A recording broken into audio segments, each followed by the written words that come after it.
Chers amis, vous savez que l'un des plus grands géonim du peuple juif qui s'appelait le Gaon de Vilna, il avait l'habitude d'accomplir toutes les mitzvot en étant très très précautionneux.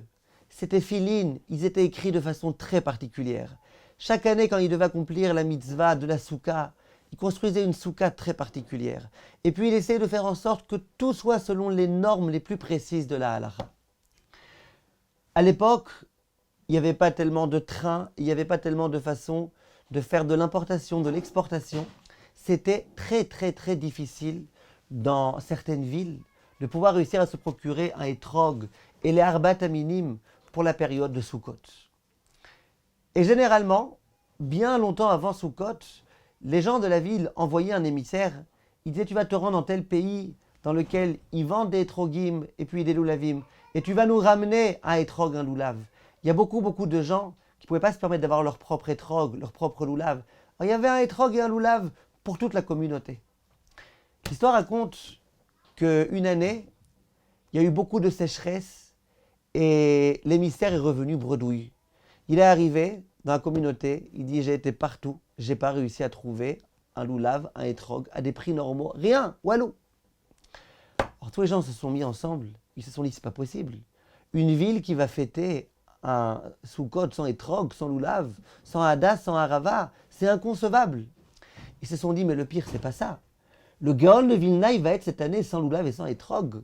Ce Rav qui est toujours tellement méticuleux dans l'accomplissement des mitzvot, il va pouvoir vivre une année, un Sukkot, sans loulav, sans etrog, impossible, impensable, inimaginable, inconcevable.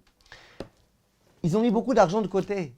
Et ils ont dit à l'émissaire: va s'il te plaît, débrouille-toi là où tu peux aller, peu importe le prix qu'on te demandera, achète un loulav et un etrog pour le Rav.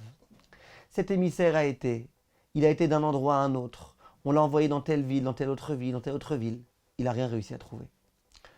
Dans le chemin du retour, à un moment donné, il a été accueilli chez quelqu'un pour pouvoir passer la nuit. Il s'aperçoit que chez eux, quelqu'un, il y a un etrog, très beau etrog. Il y a un loulav. Il s'adresse à cet homme-là. Il lui dit: écoute, est-ce que tu peux, s'il te plaît, me vendre ce etrog? Je te paye la somme que tu veux. Juste donne-moi ce etrog.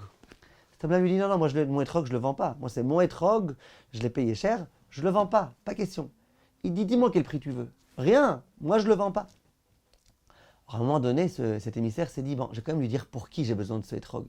Il dit: sache que j'ai besoin de ce etrog pour le Gaon Israël, le Gaon Rabbi Eliyahu de Vilna, le Gaon de Vilna. C'est pour lui que j'ai besoin de ce etrog. Tu es prêt à me le vendre? Cet homme, dès qu'il entend les mots Gaon de Vilna, résonne dans sa tête la grandeur de ce Rav.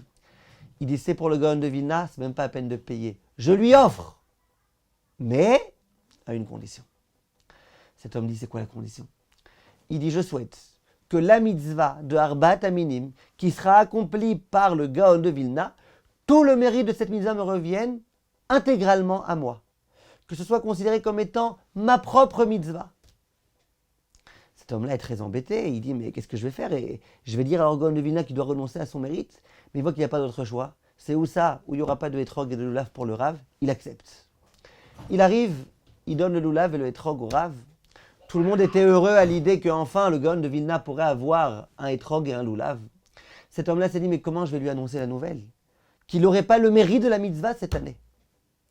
Et bien le soir de Sukkot, il vient voir le Gaon de Vilna, alors qu'il lui avait déjà donné bien à l'avance le etrog et le loulav. Il dit: regarde, cette mitzvah-là, la vérité, je ne sais pas combien elle va vous réjouir, parce que je me suis engagé à ce que tout le mérite de la mitzvah y revienne à celui qui t'a offert ce loulav et ce etrog. Je suis désolé, je n'avais pas le choix, j'espère que ça ne vous contrariera pas trop. Le Rav lui dit en ces termes: Ishar Koach, je te remercie beaucoup, bravo à toi. Chez Zikita Oti be mitzvah lishma, que tu m'as donné la possibilité cette année d'accomplir une mitzvah 100% en l'honneur de Dieu. Il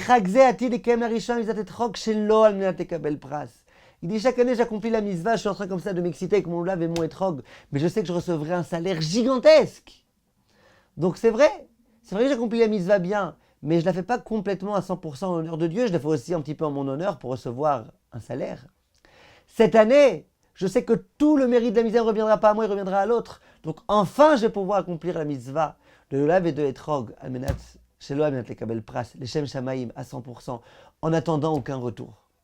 Histoire magnifique, fabuleuse, qui montre bien c'était quoi l'intention première dans l'accomplissement des mitzvot de nos grands rabbanim. C'était pas le salaire, c'était pas sans arrêt et moi, et moi, et moi, et moi. C'était comment je peux réjouir à Kadosh Baruch Hu. Kol tov, mes chers amis, et à bientôt.